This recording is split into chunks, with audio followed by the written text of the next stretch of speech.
Panibagong araw, panibagong vlog na naman tayo. Nag-order tayo sa sa Shopee nitong turkey buster para sa alaga nating crayfish. Sa kanilang lagayan, no.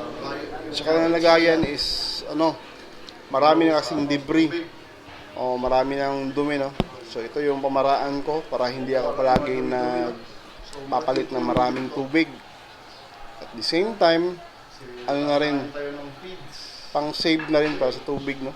Kasi mahirap ang buhay ngayon. Ito lang yung paraan ko na makuha ko lang yung mga dumi-dumi. Tsaka yung isang vlog ko, no? Yung mga tirang pagkain, mga debris, mga dirt, yung mga poops ng isda, poops ng mga crayfish na alaga natin.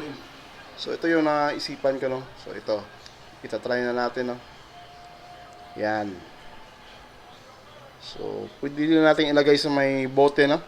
Kung nakaabot ba tayo ng 1 litro or i-direct natin sa halaman tulad ng ginawa ko. So, mas mainam siguro kung ilagay natin sa bote na mag-base tayo sa isang bote. Kung ilang litro yung nakuha natin na tubig.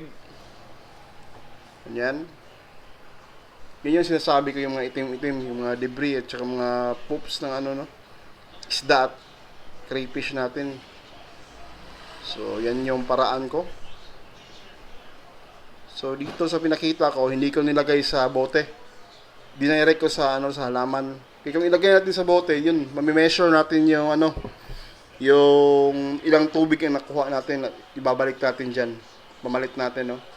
And of course, yung tubig na ibabalik natin diyan, yung mga stock water na rin. Hindi tayo gagamit ng direct sa gripo. Darating din yung time na gaganunin, no? Yung ilan yung tubig na nakuha ko dyan, i-direct na gripo yung yung ipapalit ko. So, but now, hindi pa siguro. Kasi, tulad ng nakikita nyo, ref tab lang yung natin. Yung density ng tubig. Yun. Tsaka, hindi pa, kailangan mas malalim pa dito. So may mga scientific explanation doon, no. So hindi ko napapahabain. So ito lang muna itong example siguro sa susunod na vlog natin, yun ang gagawin natin, i-explain natin yan. So nakikita nyo naman, ayan. Yung mga dumi-dumi, ayan, direct sa halaman. So nakatulong pa sa halaman, no. So ayun, tapos na. At least nakuha yung mga maraming dumi. Majority sa side na yun. Yan, so this part, ito nga pala sa mga craylings natin ng 1 inches to 2 inches dito na side. Yan. Ito yung example. At dito naman na side is dyan yung mga breeder natin is dalawang pair lang, no? 2 male, 2 female na 4 inches.